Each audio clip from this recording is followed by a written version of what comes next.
There are a lot of explanations out there about the four horsemen of the apocalypse, and at the risk of coming across as obnoxious and arrogant, I'm going to tell you why I think they're all wrong. So stick with me and you can judge as to whether you think I'm an idiot or a genius or maybe something in between. Hi, my name's Todd, and well, I have watched a number of videos on this topic, and they all say basically the same thing. The first horseman is the rider in white, traditionally associated with conquest or the spread of religion.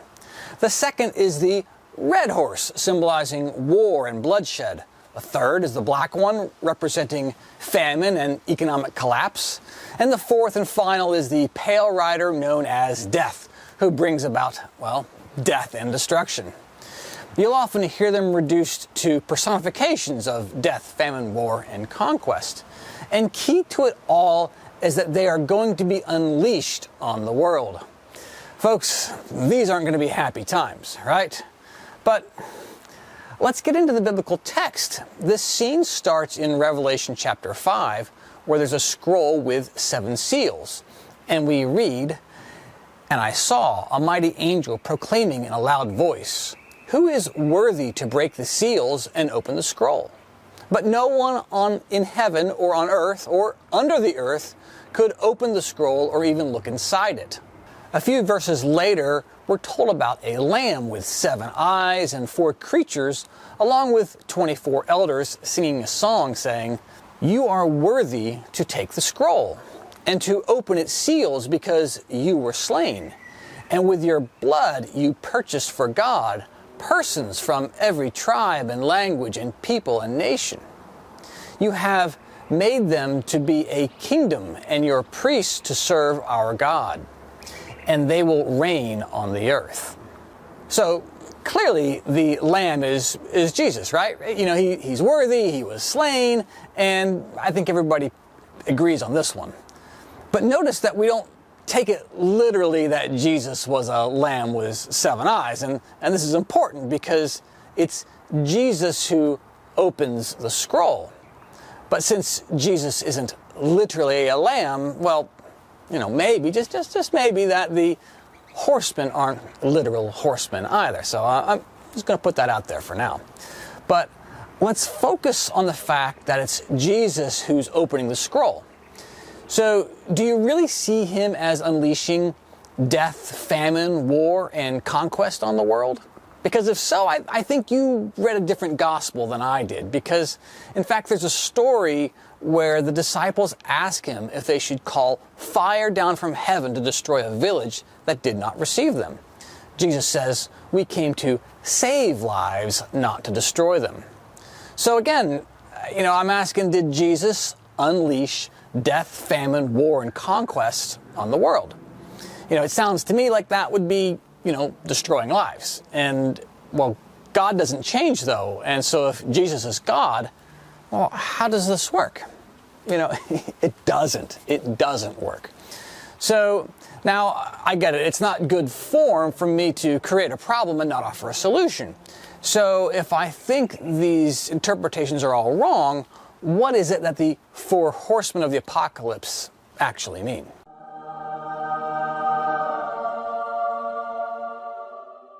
So to be clear, what I'm about to present, you know, it's not my idea. I wasn't just standing in the shower, had this great dream when this revelation came to me. I'm just not that smart, as my wife will attest. But I think I know a good explanation when I see one, and this one comes to us courtesy of 18th century philosopher, scientist, and theologian Emanuel Swedenborg. Unlike Wile E. Coyote, he's a true super genius. So Swedenborg basically says that to understand the 4 horsemen, we have to understand biblical symbolism. And so therefore we have to know a couple of things first. The first is, what is God judging?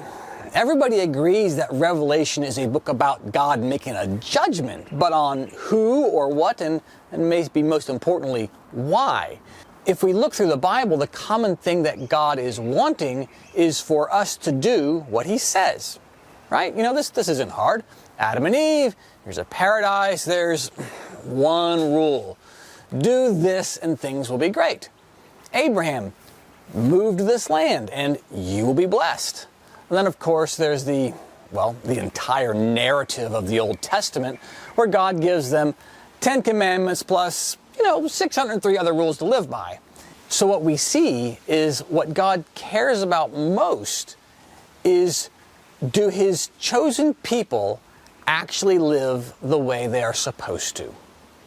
And we see the same thing in the Gospels. Jesus has come to teach people how they are supposed to live all of the commandments given in the Old Testament. And the point of this is to say that the judgment that is happening is a judgment on whether or not people are living the way they're supposed to. And a big hint is that it's the Lamb opening a scroll. What were ancient sacred scriptures? Scrolls. So as the seals are opened, we get the horsemen. And this brings us to the second thing we need to know about the story. Is what do horses mean? Now, I'm going to spare you the details and give you a short answer here, but essentially Swedenborg says that horses are a symbol of our intellectual abilities. If you want a video on horses, let me know in the comments, but we're just going to leave it at that for now. Anyway, this is why in the descriptions that the horses are white, red, black, and pale. It's the horses that are these colors, not the people, because it's a judgment on our intellectual abilities and how they are used to live the life of the scroll, which, is the Bible. So let's take a look at the text and we'll go through each of the horsemen one by one. And this is basically Revelation chapter 6, verses 1 to 8. So it starts off saying, I watched as the Lamb opened the first of the 7 seals. Then I heard one of the 4 living creatures say in a voice like thunder, "Come." I looked, and there before me was a white horse. Its rider held a bow, and he was given a crown, and he rode out as a conqueror bent on conquest. Now, the one thing that other explanations get right is that this is a conqueror. However, they don't get right what's being conquered. The idea here is that the white horse symbolizes a person who has a correct understanding of the Bible, and this is really important, they use that knowledge for spiritual growth. They are conquerors, but conquerors over the devil and his forces. This is why they have a crown, because it's their badge of combat. Think about how many conquerors we have in the Bible. You have Moses and Joshua and King David, and it just keeps on going, and they all conquer. Why? Well, because they do what God says, right? For us, we can be conquerors, right? Let's say you learn a little gossip about somebody. When the opportunity arises, though, you don't spread it because you know it's against God's word. You then are a conqueror. You are a white horse and rider. Now, seal number 2 from Revelation. When the Lamb opened the second seal, I heard a second living creature say, "Come."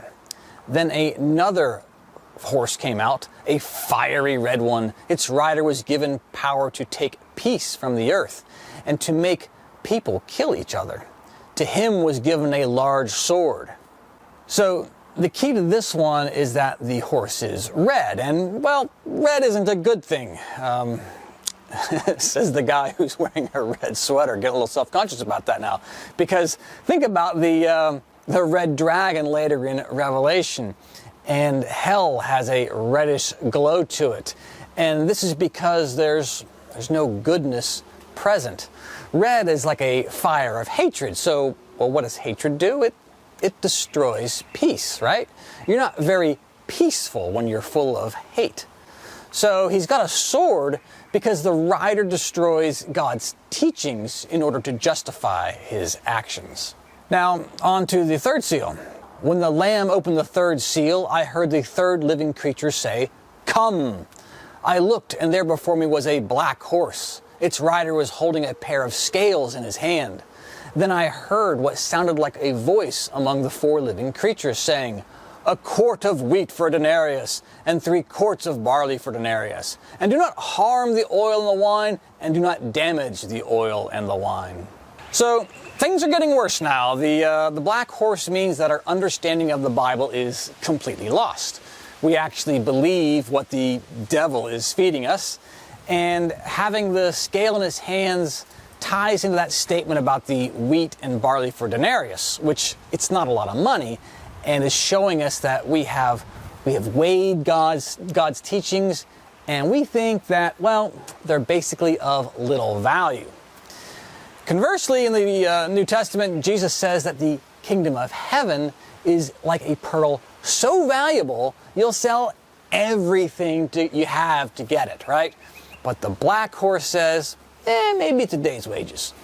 So when you think about the Bible's teachings and that they don't have any value, well, what's going to stop you from taking an opportunity to get ahead and steal some money from work, right? So you don't want to be the black rider either. So finally now the fourth seal. When the Lamb opened the fourth seal, I heard the voice of the fourth living creature saying, "Come." I looked, and there before me was a pale horse. Its rider was named Death, and Hades was following close behind him.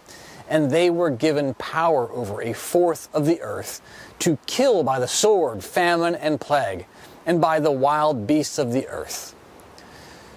So, obviously, this is the worst possible outcome. Not only do you think that the Bible doesn't teach anything true, but you also don't think there's anything good being taught there either.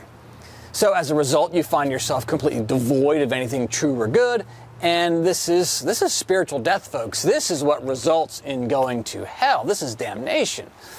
But what's interesting, well, at least to me, is that this horse and rider have a power over a fourth of the earth. So what's the deal with that? Well, if you look at other scriptural examples, we'll see that the land throughout the Bible is basically a symbol for the church. Its easy example here is the Holy Land. That's the place of God's temple, His chosen people. So what we're being told here is that this horse and rider are going to basically be leading Christians astray. Well, how are they going to do that? Well, with the sword and with famine and with death and by the beasts of the land. Well, that means they're going to do it by promoting false teachings.